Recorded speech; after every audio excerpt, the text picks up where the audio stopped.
여러분, 대구, 우리나라의 정말 중요한 도시 중 하나죠. 그런데 지금 대구 경제에 좀 심상치 않은 경고음이 여기저기서 울리고 있습니다. 오늘 이 시간에는 대구가 마주한 경제 위기의 실체가 뭔지, 그리고 그 해법은 없는지 슬라이드를 보면서 깊이 한번 파고 들어보겠습니다. 자, 시작부터 좀 충격적인 숫자를 보여드릴게요. 64.3%. 이게 대체 무슨 숫자일까요? 바로 대구에 있는 빌라 10채 중에 6채 이상이 역전세 위험에 처해 있다는 뜻입니다. 그러니까 집주인이 세입자한테 전세 보증금을 돌려주기가 좀 어려운 상황이라는 거죠. 부동산 시장에서는 가장 위험한 신호 중 하나로 꼽힙니다.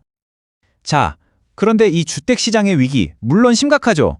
근데 이게 사실은 더 큰 문제의 시작일 뿐이라는 겁니다. 지금부터는 대구 경제의 수면 아래, 더 깊숙한 곳에 숨어있는 위험 신호들을 한번 같이 살펴보겠습니다. 지금 화면에 나오는 이 말 한번 보세요. 이건 대구에서 가장 큰 산업단지죠. 성서산단의 한 공장장님이 하신 말씀이에요. 이걸 보면 이게 단순히 집값 문제가 아니구나.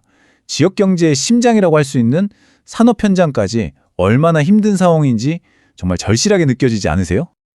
그리고 바로 이 숫자가 그 절박함을 딱 보여주는 증거입니다. 66.13%. 이게 바로 성서산업단지의 공장 가동률인데요. 와, 이게 2008년 글로벌 금융위기 때 이후로 가장 낮은 수치래요. 쉽게 말해서 공장 3곳 중에 한 곳은 그냥 멈춰서 있다는 얘기입니다. 자, 보세요. 주택시장이랑 산업, 이 두 개의 거대한 기둥이 흔들리면 그 다음엔 어떤 일이 벌어질까요? 네, 맞습니다. 그 충격이 마치 도미노처럼 쓰러지면서 지역 경제 전체로 쫙 퍼져나가겠죠.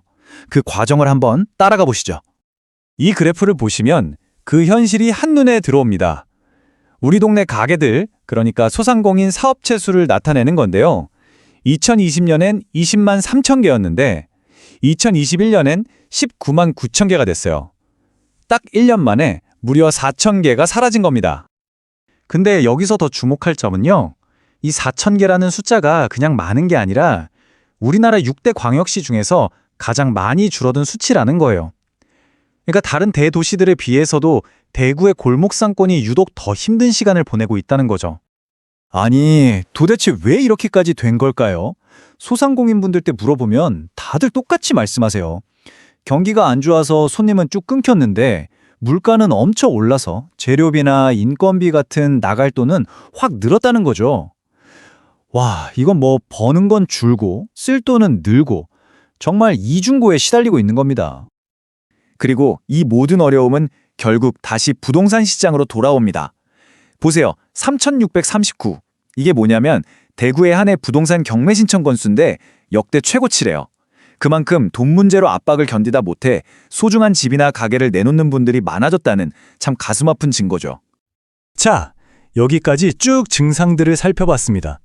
역전세, 공장 가동률 하락, 소상공인 폐업, 경매 급증.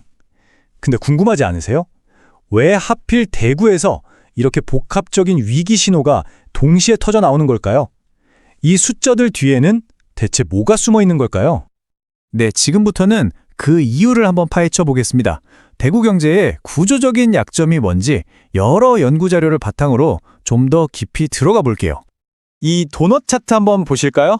대구 경제 구조를 아주 간단하게 보여주는 건데요. 딱 봐도 아시겠죠? 거의 80%가 서비스업이에요.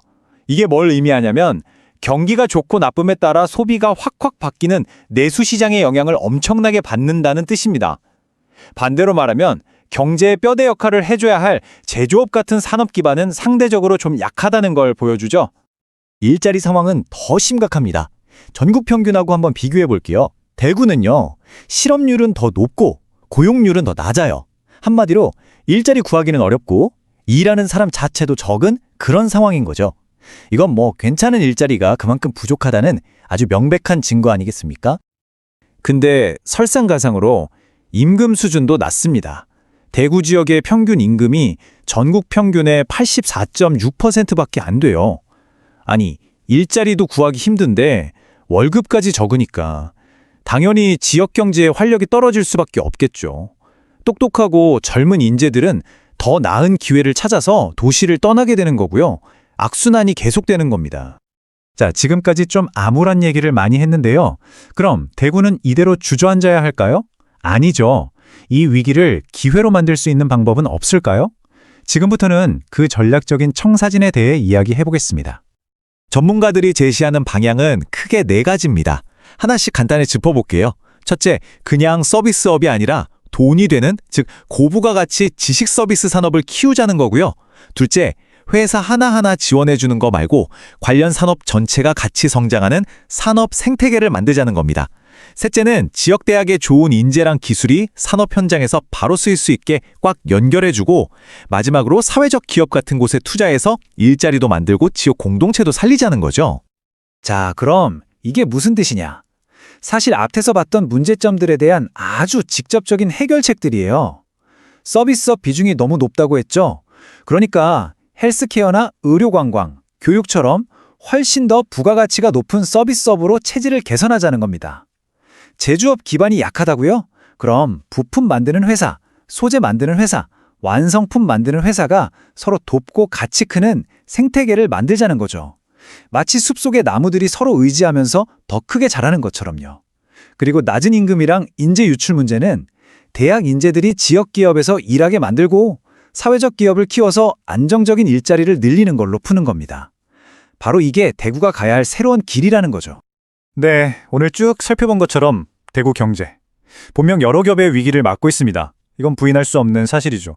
하지만 동시에 이 위기를 어떻게 헤쳐나가야 할지에 대한 구체적인 청사진도 분명히 존재합니다. 자, 여러분은 어떻게 생각하시나요?